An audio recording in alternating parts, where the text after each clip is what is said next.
Students, welcome back to our channel Achieve Excellence in Commerce by Mansi Jhaveri. So आज हम गाला का question paper number 3 statistics में उसका MCQ solve करने वाले हैं। एमसीक्यू बहुत ही इजी है। आई होप कि आपने पार्ट 1 देख लिया है, उसके बाद ही ये देखना ताकि और अच्छे से समझ में आए। चलिए स्टार्ट करेंगे। Number 1, if the purchasing power of money 0.80 in the year 2020 with respect to the base year 2018, then what will be the price index number for the year 2020? So बहुत ही सिंपल सम है। यहाँ पे परचेसिंग पावर ऑफ मनी आपको दे दिया है, ठीक है, तो वहीं से स्टार्ट करेंगे। Number 1, purchasing power of money is equals to, formula क्या है, 1 divide by cost of living index number into 100। पूरा नहीं लिख रहे क्योंकि ये एमसीक्यू ही है, तो पूरा नहीं लिख रहे हम लोग यहाँ पे, ठीक है। तो इसे हम सॉल्व कर लेंगे। तो वैल्यूज क्या दी है आपको, so cost of living index number को फाइंड करना है। परचेसिंग पावर ऑफ मनी 0.80 है, so 0.80 is equals to 1 divide by cost of living index number, आपको पूरा लिखना है, मैं शॉर्ट में लिख रही हूँ, into 100। So therefore 0.80 is equals to 1 into 100 कर लेंगे, so 100 divide by cost of living index number. So cost of living index number ऊपर चला जाएगा, so therefore cost of living index number is equals to 100 divide by, ये multiply में है, divide में चला जाएगा, so 100 divide by 0.80। So answer क्या आ जाएगा आपका 125। क्लियर, बहुत ही सिंपल था। तो 125 हमारा ऑप्शन कौन सा है, B. So answer is B, 125। Clear. Number 2, which kind of the correlation can be obtained if the two variables are varying in opposite direction in constant proportion? मतलब opposite direction में दोनों variable है तो correlation कैसा होगा, तो ये आपको पता ही है। अगर एक की वैल्यू इंक्रीज हो रही है, वेरिएबल एक्स की इंक्रीज हो रही है सपोज, और वाई की डिक्रीज हो रही है, या तो एक्स की डिक्रीज हो रही है तो वाई की इंक्रीज हो रही है, देखो दोनों ऑपोजिट डायरेक्शन में है। जब भी आपका दोनों वेरिएबल ऑपोजिट डायरेक्शन में होगा तो नेगेटिव कोरिलेशन होता है, ठीक है, परफेक्ट नेगेटिव कोरिलेशन होगा इसका। तो यहाँ पे ऑप्शन कौन सा है, परफेक्ट नेगेटिव कोरिलेशन बी है। अगर आपको कुछ और पूछते यहाँ पे कि सेम डायरेक्शन में होता, तो मतलब क्या है, अगर एक्स इंक्रीज हो रहा है, वेरिएबल एक्स की वैल्यू जो है वो इंक्रीज हो रही है और वाई की भी इंक्रीज हो रही है, तो वो परफेक्ट पॉजिटिव होता। अदर वर्ड में अगर दोनों डिक्रीज हो रहे हैं तो भी वो परफेक्ट पॉजिटिव होता है, ठीक है। बहुत ही सिंपल है। देखो अगर एक इंक्रीज हो रहा है एक डिक्रीज हो रहा है, ये ऑपोजिट डायरेक्शन हो गया तो वो परफेक्ट नेगेटिव। अगर सेम डायरेक्शन में इंक्रीज या डिक्रीज है ना, तो वो परफेक्ट पॉजिटिव कोरिलेशन होगा। तो ये थ्योरी में हमने सीखा ही है, इसलिए डीपली तो मैं कुछ एक्सप्लेन अभी नहीं करूंगी, समझ गए होंगे आप। चलिए next, which of the following is correct formula. तो बी वाई एक्स का फॉर्मूला क्या है, R into S of Y upon S of X. तो पहले में क्या दिया है, B Y X is equal to S of X upon S of Y, ये तो नहीं है। स्क्वायर तो कभी भी नहीं आता। Covariation upon S of Y square, divide में एस ऑफ वाई स्क्वायर भी नहीं आता, ये भी रॉन्ग है। B Y X is equal to R into S of Y upon S of X, ये राइट है। आपका ऑप्शन क्या है, डी। तो ये तो फॉर्मूला ही है, तो ये तो आपको पता ही होगा। Next, which variation is shown in decrease in the sales of company due to corona. Corona की वजह से आपका किसी भी कंपनी का जो सेल है ना वो डिक्रीज हो गया है, तो ये आपको पता होना चाहिए। मैं बहुत बार आपको एक्सप्लेन कर चुकी हूँ, 4th लेसन मैंने डीपली एक्सप्लेन किया था।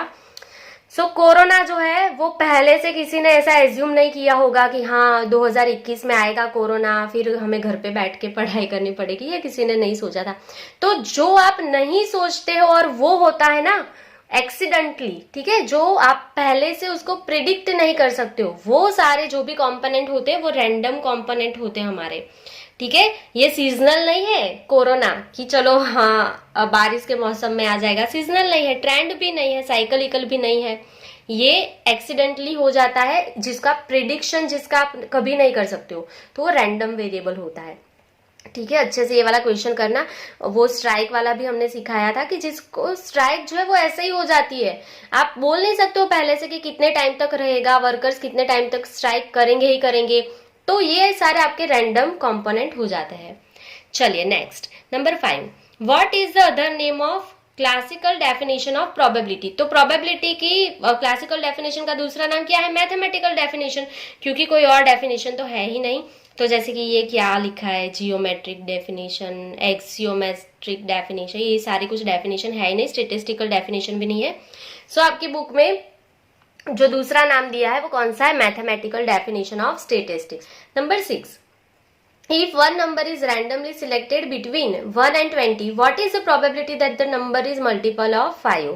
So ये क्वेश्चन शायद यूनिट टेस्ट में भी था और आप लोगों ने बहुत सारे कमेंट किए थे, मैम आंसर गलत है, आपने 1/6 लिखा है और आंसर 1/5 आता है ना, बहुत सारे कमेंट किए थे। पर उस टाइम मैं फिर कमेंट में इतने ज्यादा लिख नहीं सकती हूँ कमेंट, तो मैंने नहीं लिखा था, पर उसका आंसर राइट ही था, 1/6 ही आता है। आप लोग मिस्टेक करो, ये अच्छे से सीख लो। कभी कभी टीचर्स की भी ये वाले क्वेश्चन में मिस्टेक हो जाती है ना, क्योंकि सम तो इजी है पर कहाँ पे गड़बड़ कर दिया आपने वो दिखा रही हूँ। देखो, if one number is randomly selected between 1 and 20, आपने क्या किया, u इज इक्वल टू छाप दिया 1 से लेके 20 तक। ऐसा नहीं करना है। किसी ने ना मुझे सॉल्यूशन भी भेजा था, मैम 1 2 से 20, तो ये सॉल्यूशन भी भेजा था। अभी मैं इतना फिर आपको नहीं सिखा सकती थी, अभी मैं पूरा डिटेल में ये वाला एक्सप्लेन कर रही हूँ टाइम लेके। तो देखो, बिटवीन 1 to 20 है, तो मतलब 1 से आगे जाना है, 20 से पीछे, ठीक है। तो 1 से आगे क्या आएगा, 2 3 4 से लेके 20 तक जाना है, पर 20 को नहीं लेना है, तो क्या आएगा लास्ट में, 19। सो 2 से लेके 19 तक जाओ, मतलब 1 से लेके 20, टोटल 20 हो गए, उसमें से 1 and 20 को कट करो, तो आपका n क्या हो गया, therefore n is equals to 18। n क्या होगा, 18 होगा। ये वाले क्वेश्चन में जो आपने 20 लिखा था ना, वो गलत था। So therefore m is equals to probability that the number is multiple of 5। तो ये एमसीक्यू है, अगेन हम पूरा नहीं लिखेंगे, number is multiple of 5 directly लिख लेंगे। सो 5 के टेबल में क्या क्या आएगा, 2 से 19 में 5 10 15, 20 नहीं आएगा। ये वाले में जो आपने लिखा था ना 20 नहीं आएगा, तो देयरफॉर m कितना हो गया, 3 हो गया। तो बस अभी आपको मिल गया p ऑफ a, मतलब नंबर जो है वो 5 के मल्टीपल में होंगे। कंडीशन नहीं लिखेंगे, डायरेक्टली सॉल्व करेंगे, m upon n, 3/18। So answer is 1/6। समझ में आया? मिस्टेक मत करना। जो यूनिट टेस्ट के पेपर में मैंने आंसर लिखा था 1/6 वो राइट ही था, पर तब मैंने सॉल्यूशन नहीं दिखाया था, मैंने सिर्फ आंसर दिखाया था 1/6, तो वो ऐसे आता है। मिस्टेक मत करना, 1 से लेके 20 तक नंबर नहीं लिखना। जिन्होंने भी गड़बड़ की थी ना वो वाले क्वेश्चन में यूनिट टेस्ट के टाइम पे, तो वो आप करेक्ट कर लेना। अगर आपको 1/5 आंसर आ रहा है ना 1 से 20, वो नहीं आएगा, यही राइट उसका आंसर है, क्योंकि यहाँ पे बिटवीन लिखा है। क्लियर? चलिए, आई थिंक आपका डाउट सॉल्व हो गया होगा। अभी नहीं होगा, अभी है और डाउट तो फिर कमेंट सेक्शन में कमेंट कर देना, देख लूंगी मैं। चलिए next, number 7, the binomial distribution has mean 6 and variance 9/4, what will be the type of this distribution. तो आपको पता ही है, ये वाला तो हम सीख चुके हैं। तो अगर आपका मीन मतलब क्या होता है, एनपी क्या है 6, एंड वेरियंस मतलब एनपीक्यू होता है, और वो क्या है 9/4 है। तो what will be the type of this distribution. तो इसका टाइप डिसाइड करने के लिए आपको पता ही है, अगर p ग्रेटर देन 1/2 है, ग्रेटर देन है यहाँ पे, तो क्या होगा, नेगेटिव। ठीक है, p इज लेस देन 1/2 है तो क्या होगा, positive, and p is equals to 1/2 है तो सिमेट्रिकल हो जाएगा। ठीक है, शॉर्ट में लिखा है, जगह ही नहीं बची यहाँ पे। p इज ग्रेटर देन 1/2 है तो negative, p is less than 1/2 है तो positive, p is equals to 1/2 है तो सिमेट्रिकल हो जाएगा। ये आपको पता ही है, बहुत बार मैं आगे भी एक्सप्लेन कर चुकी हूँ ये चीजें। तो सिर्फ टाइप डिसाइड करना है, तो p का वैल्यू चाहिए, पर अगर आपके पास np npq मतलब मीन एंड वेरिएंस है तो q ही मिलेगा। तो q is equals to npq upon np, यही हमारा फॉर्मूला है। तो npq कितना है 9/4, डिवाइड बाय np कितना है 6 डिवाइड बाय कुछ भी नहीं है तो 1 लिख लो, is equals to 9/4 into 1/6। Divide का डिवाइड ऊपर मल्टीप्लाई में ऑपोजिट कर दिया हमने। सो यहाँ पे इसको कट कर लेंगे, तो 3 डिवाइड बाय 4 2 ज़ा 8। सो आपको q मिल गया 3 डिवाइड बाय 8। तो p फाइंड कर सकते हो ना, p is equals to 1 minus q is equals to 1 minus 3/8। LCM ले लो, 8 1 ज़ा 8 minus 3 whole divide by 8, answer is 5 divide by 8। जिनको नहीं समझ में आता है ना, उनको क्या करना है, कैलकुलेटर में 5 डिवाइड बाई 8 करो तो उसका आंसर 1/2 से ज्यादा ही आएगा। 5 डिवाइड बाई 8 करो तो मतलब 0.5 से आपका आंसर ज्यादा आएगा। 0.5 से ज्यादा आ रहा है ना आंसर, तो P इज ग्रेटर देन 1/2 है। P इज ग्रेटर देन 1/2 है यहाँ पे। और अगर P इज ग्रेटर देन 1/2 है तो स्क्यूनेस क्या होगा, नेगेटिव होगा। ठीक है, तो यहाँ पे पूरा नहीं लिखेंगे, एमसीक्यू है ना, क्या इतना लिखना। चलो तो डायरेक्टली यहीं पे टिक कर लेंगे, नेगेटिवली स्क्यूड है डिस्ट्रीब्यूशन जो भी है आपका, क्योंकि P इज ग्रेटर देन 1/2 है। क्लियर। चलो तो यहाँ से आप देख ही सकते हो ग्रेटर देन 1/2 है तो वो नेगेटिव होगा। क्लियर। चलो कोई डाउट है तो कमेंट सेक्शन में कमेंट कर देना, और समझ में आ गया है तो भी कमेंट में लिख देना कि हाँ ये वाले अभी और कोई भी सम आएंगे तो आप इसको सॉल्व कर पाओगे। ठीक है, चलिए next number 8, mention the parameters of binomial probability distribution. So binomial probability distribution के जो पैरामीटर्स है वो कौन से हैं, तो आपको ये आना ही चाहिए, N and P. Binomial distribution की अगर पूछे तो एन एंड पी जो है वो आपके क्या है यहाँ पे, पैरामीटर्स। क्लियर। तो देख लो एन एंड पी कहाँ पे है, सेकेंड, एन एंड पी। तो बायनोमियल डिस्ट्रीब्यूशन के दो पैरामीटर्स है एन एंड पी। नहीं समझ में आता है ना, तो पैरामीटर्स जो है वो जो आपका मीन का फॉर्मूला है ना, एन एन पी, वही उसके पैरामीटर से ऐसे लर्न कर लो। ठीक है, ये कोई रास्ता नहीं है वैसे तो लर्न करने का, पर नहीं भूल जाते हो अगर तो फिर जो उसका मीन का फॉर्मूला है वही उसके पैरामीटर्स है। क्लियर। देख लो मीन का फॉर्मूला एनपी है ना, वही उसके पैरामीटर है। वैसे तो रट्टा मारने जैसा हो गया, पर ठीक है अभी याद रहना चाहिए, और क्या जैसे भी रखो। Number 9, what is the parameter of normal distribution. तो नॉर्मल डिस्ट्रीब्यूशन के पैरामीटर म्यू एंड सिग्मा होते हैं, तो देख लो mu and sigma. Normal distribution के पैरामीटर्स पूछे तो म्यू एंड सिग्मा है, एंड अगर बायनोमियल प्रोबेबिलिटी डिस्ट्रीब्यूशन के पैरामीटर्स पूछे तो एन एंड पी है। क्लियर।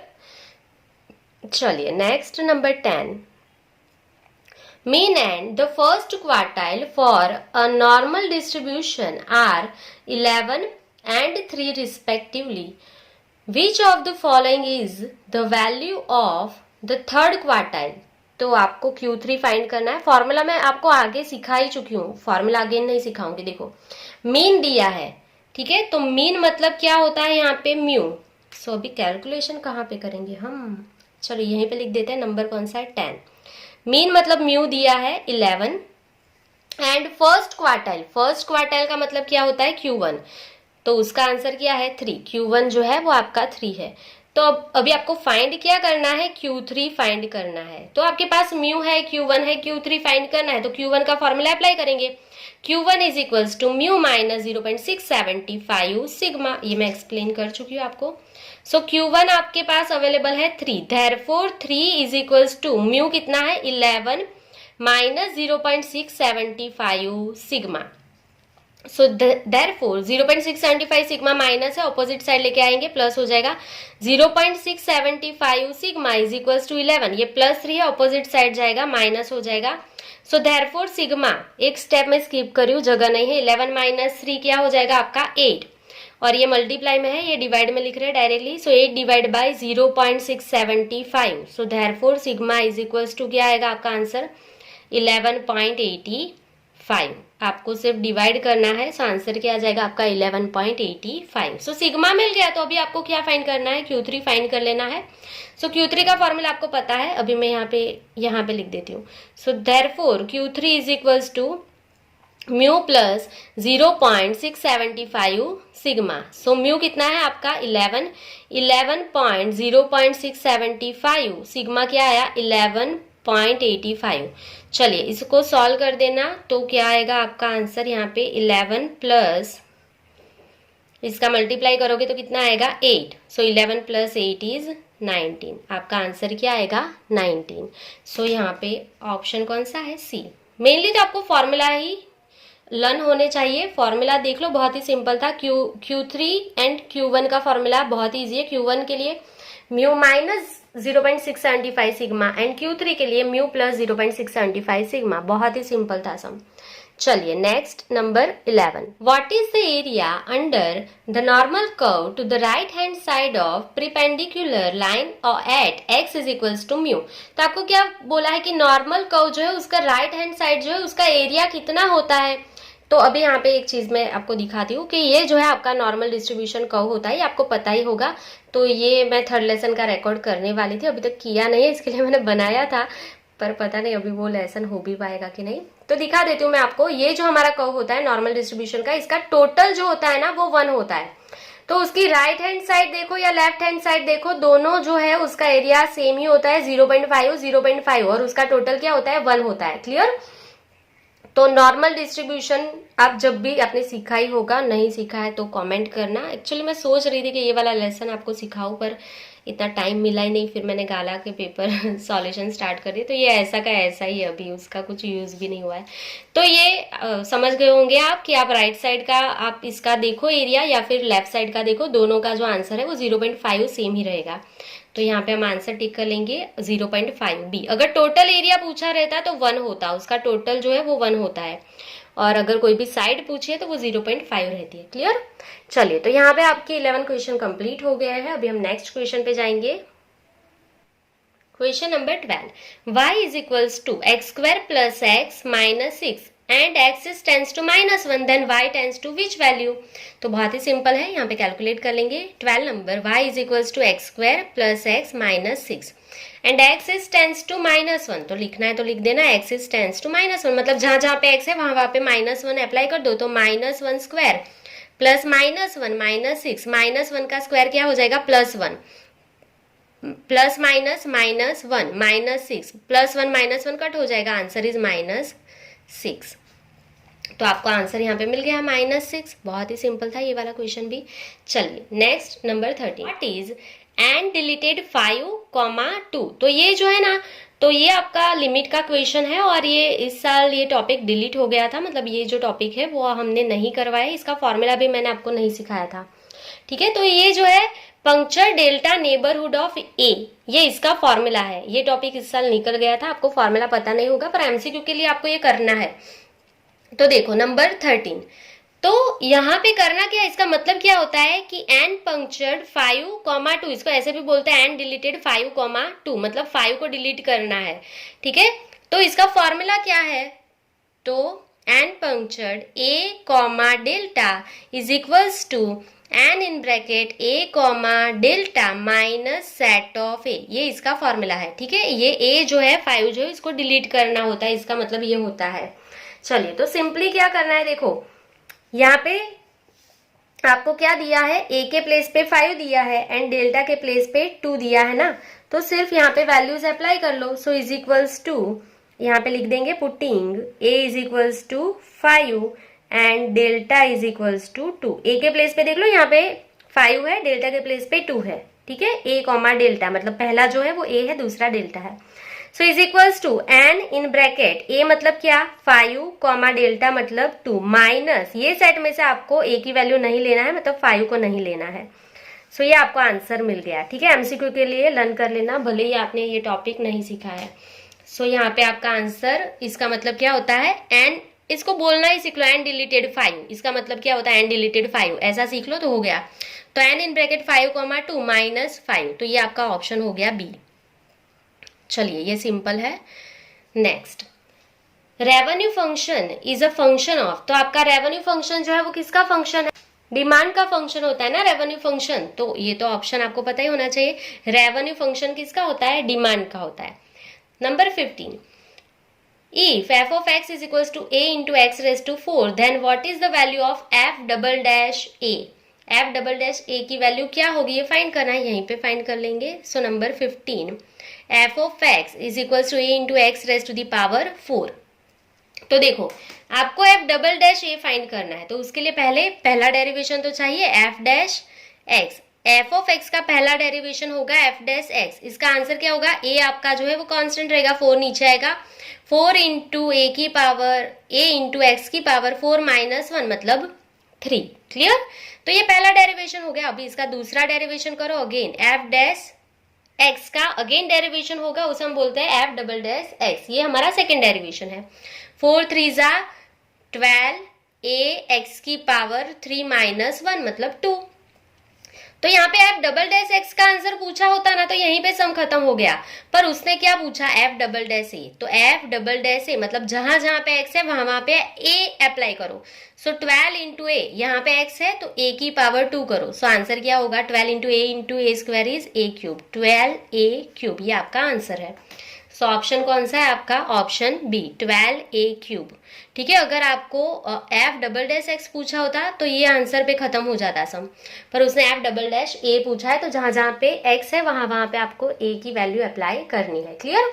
तो यहाँ पे आपका क्वेश्चन पेपर नंबर 3 कंप्लीट हो गया है। आई होप कि आपको पूरा समझ में आ गया होगा। अगर आपको कोई भी डाउट्स है तो कमेंट सेक्शन में कमेंट कर सकते हो। सो आज के लिए बस इतना ही। Thank you for watching, keep learning, take care.